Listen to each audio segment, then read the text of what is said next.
Hello student teachers, एक बार फिर से आप सभी का स्वागत है आपके अपने यूट्यूब चैनल पर जिसका नाम है ट्रेनिंग जंक्शन। यार 15 जून को यूपी बीएड का एंट्रेंस का पेपर आपने दे दिया। बहुत बढ़िया पेपर गया क्योंकि यार हमने जैसा सिलेबस, जैसा पैटर्न और जैसी तैयारी बताया था उसी हिसाब से पेपर आया था। हाँ, पूरा वैसा का वैसे आया था। जिन बच्चों ने हमारी वीडियो देखी थी उनका पेपर बहुत ही बेहतरीन गया था। अब इसीलिए हम सोचे यार एक आगे का एक गाइडेंस आपको दे देते हैं कि आपको बीएड, हाँ बीएड में एडमिशन लेना चाहिए कि नहीं लेना चाहिए। क्योंकि क्या होता है कि आपको पता है आपसे पहले लाखों लोगों ने एडमिशन लिया बीएड में, क्या बीएड में एडमिशन लिया और बाद में पछता रहे। हाँ ये सही बात है यार। अभी पूरा वीडियो जब आखिरी तक देखोगे तो आपको भी समझ में आ जाएगा कि आपको बीएड करना चाहिए नहीं करना चाहिए और लाखों लोग बीएड करने के बाद क्यों अभी पछता रहे हैं। तो लास्ट तक जरूर बने रहें और पूरा वीडियो देखिए ताकि आपके सारे डाउट यहीं से क्लियर हो जाएं। क्योंकि इन बातों को ना कोई आपको स्कूल वाला बताएगा ना कॉलेज वाला बताएगा, कोई भी आपका बड़ा छोटा नहीं बता पाएगा। क्यों? क्योंकि उनको पता ही नहीं होता है। तो आगे देखते हैं क्या क्या बातें हैं, उनके बारे में देख लेते हैं। तो देखो यार, सबसे पहले बीकॉम स्टूडेंट वालों को बीएड करना चाहिए कि नहीं करना चाहिए। अगर हमसे पर्सनली पूछोगे तो हम बोल देंगे बिल्कुल नहीं। जैसा कि आपको पता है क्या, जो आपका बीएड होता है वो 3 अलग अलग श्रेणियों के लिए होता है। पहला आपको पता है क्या, 1 to 5th के लिए। दूसरा होता है 6 to 8 के लिए। तीसरा होता है क्या, आपका जो होता है 9th और 10th के लिए, जिसको हम क्या बोलते हैं, टीजीटी बोलते हैं। इसके बाद आपका 11th और 12th के लिए होता है जिसको हम क्या बोलते हैं, पीजीटी बोलते हैं। देखो यार, अगर आपने डीएलएड किया है तो आपको पता है आप इसके लिए एलिजिबल होते हैं। लेकिन अगर आपने बीएड किया, हाँ बीएड और डीएलएड में सिर्फ एक डिफरेंस है क्या, कि वहां पे उनको 9 10th में मिल जाता है। सिर्फ किसको, जो जिन बच्चों ने बीएड किया है उनको मिलता है। लेकिन क्या कहीं किसी स्कूल में कभी भी आपने 10th में बीकॉम देखा है? भाई बीकॉम कभी देखा है किसी बच्चों को पढ़ते हुए 10th क्लास में बीकॉम? नहीं। इस वजह से बीकॉम वाले बच्चों को बीएड नहीं करना चाहिए। उसकी जगह पे वो लोग क्या कर सकते हैं, डीएलएड कर सकते हैं। जैसे आपको एक केस चल रहा है और आपके यूपी में भी चल रहा है क्या, कि बीएड वर्सेस बीटीसी। अगर वहां से मान लो बीएड वाले अभी ना सही कभी हार जाते हैं तो क्या होगा, वहां से जो आपकी 1 to 5th वाली वैकेंसी आती है, जो भर भर के आती है, वहां से बीएड वाले को पूरी तरह से बाहर कर दिया गया। तो जो बीकॉम वाले बच्चे हैं उनके लिए सिर्फ ये कौन सा बचेगा, उनके पास सिर्फ 6 to 8 के लिए ही बचेगा भाई। और इसकी वैकेंसी बहुत कम आती है। तो यार आपका तो ये करना बिल्कुल बेकार हो गया। अगर अभी आपने सिर्फ फॉर्म भरा है, आप चाहते हैं क्या, आप सरकारी टीचर बनना चाहते हैं, बीकॉम आपने ग्रेजुएशन में किया हुआ है, तो अभी भी मौका है क्या, डीएलएड का एडमिशन हो रहा है, वहां पे आप एडमिशन लीजिए। हाँ सरकारी टीचर बनना है तो वहां एडमिशन लीजिए और आपका हो जाएगा। और बीकॉम वाले को क्यों नहीं करना वो समझ में आ गया। क्यों? क्योंकि 9 10th में आपको कहीं भी बीकॉम नहीं मिलेगा। तो आप यहां से भी बाहर हो और आगे चल के इससे भी बाहर हो सकते हो। तो खाली छोटी सी यार, मतलब 1 1.5 लाख बर्बाद करोगे, उसके बाद अगर कुछ करने को नहीं मिलेगा तो क्या होगा। और मोस्टली बीकॉम वाले बच्चे बस इसी वजह से एकदम परेशान हो जाते। अब दूसरे जो आ जाते हैं उन पे बात कर लेते। क्या, जो आपका सब्जेक्ट कॉम्बिनेशन होता है भाई साहब, ये तो इतना ज्यादा आपको प्रॉब्लम करता है कि अभी शायद आपको भी नहीं पता होगा, वीडियो देखने के बाद आपको पता, अरे ऐसा भी होता है क्या यार। हाँ ऐसा ही होता है, ना कोई कॉलेज ना स्कूल कोई नहीं बताएगा। अगर आपका ग्रेजुएशन में सब्जेक्ट कॉम्बिनेशन नहीं है तब भी आप, ये जो आपका टीजीटी वाला होता है ना, जैसे बीकॉम वाले बाहर है वैसे आप भी, चाहे आप बीए हो, चाहे बीएससी हो, चाहे बीटेक कुछ भी हो, आप भी इससे बाहर हो जाएंगे अगर आपका सब्जेक्ट कॉम्बिनेशन सही नहीं होगा।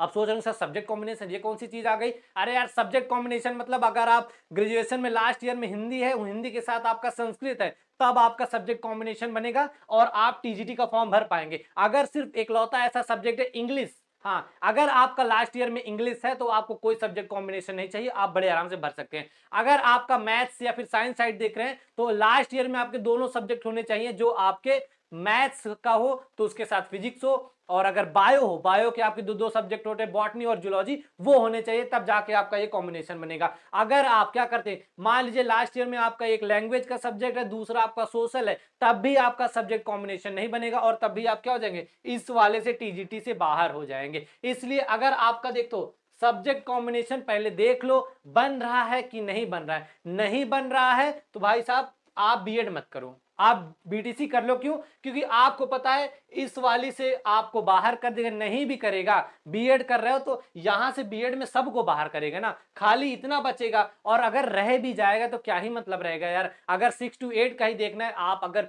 डीएलएड करते हैं तो आपके परसेंटेज बहुत हाई बनेंगे, बहुत ज्यादा बनेंगे। बीएड में बनते गिर पिर के 70-75, लेकिन आप डीएलएड करते हैं तो कम से कम आपके मिनिमम 95-90% रहेंगे। ये वहां का आपका एडवांटेज हो जाता है। जिनका टीचर बनना सेकंड ऑप्शन है यार, उनको तो बीएड करना ही नहीं चाहिए। अरे बोले सर ये क्या बोल रहे हैं? हाँ यार देखो यार, अगर आपका टीचर बनना सेकंड ऑप्शन है तो आप जो आपकी टीचर की जो वैकेंसी आती है उसके लिए आपको क्या क्या चाहिए रहता है, आपको पता है। आपको दो चार चीजें आपको मिनिमम वहां से निकालनी पड़ेंगी। जैसे आपको पता है, जिनका सेकंड ऑप्शन टीचर बनना होता है यार, उनको पता है आपको क्या करते हैं, आपको सीटेट देना पड़ेगा, आपको या तो यूपी टेट देना पड़ेगा टीचर बनने के लिए। लेकिन आपने सेकंड ऑप्शन लिया ना, आप रेगुलर कॉलेज नहीं गए, चलो रेगुलर कॉलेज नहीं गए कोई दिक्कत नहीं, आप उसमें इंटरेस्ट ही नहीं दिखाएंगे। और आपको पता है जो आपकी टीचर की वैकेंसी आती है ना, उसमें सिर्फ आपको मैक्सिमम 2 मंथ का समय दिया जाता है।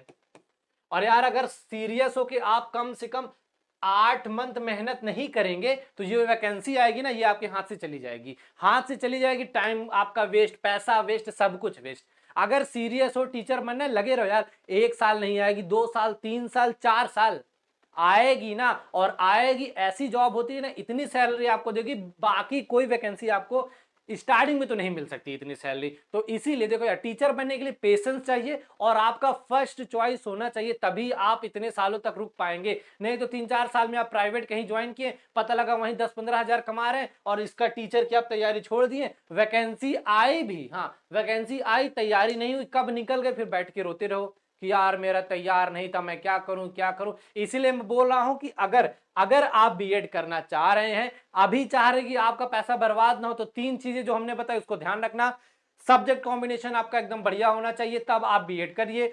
बीकॉम स्टूडेंट है तो आप बीएड मत करिए यार, आप डीएलएड कर लीजिए। अगर उसके बाद आपके फर्स्ट ऑप्शन है बीएड, मतलब पहली चॉइस है कि टीचर बनना है, तब आप बीएड करिए, अदरवाइज मत करो, नहीं आपका पूरा पैसा टाइम सब कुछ बर्बाद हो जाएगा। और सरकारी टीचर बनने के लिए पेशेंस चाहिए, और पेशेंस कब आएगा, जब आप एक नाव पे सवारी करेंगे, 2 नाव पे सवारी करेंगे, कभी ना कभी डूब जाएगी। और सबसे जरूरी यार हमारा समय होता है, एक ही वैकेंसी आएगी और एक ही बार में सिलेक्शन लेके आगे बढ़ जाना है। ये तब होगा जब आप सीरियस होंगे। आई होप ये जानकारी आपको अच्छी लगी होगी। और जैसे ही आप बीएड या डीएलएड में एडमिशन लेंगे, सबसे अच्छी बात आपकी क्या है, सीटेट वालों ने अब क्या कर दिया, पहले होता था कि जब आप थर्ड सेमेस्टर में जाते थे तब जाके आप सीटेट तब जाके आप सीटेट के लिए एलिजिबल होते थे। लेकिन अब कैसा हो गया, आपने एडमिशन लिया, पहले दिन कॉलेज गए, तभी से आप एलिजिबल हो गए सीटेट के लिए। तो सीटेट की तैयारी के लिए बिल्कुल परेशान नहीं होना है। आपका चैनल, आपका चैनल, यहाँ पे आपको सीटेट यूपी टेट दोनों की तैयारी करवाई जा रही है।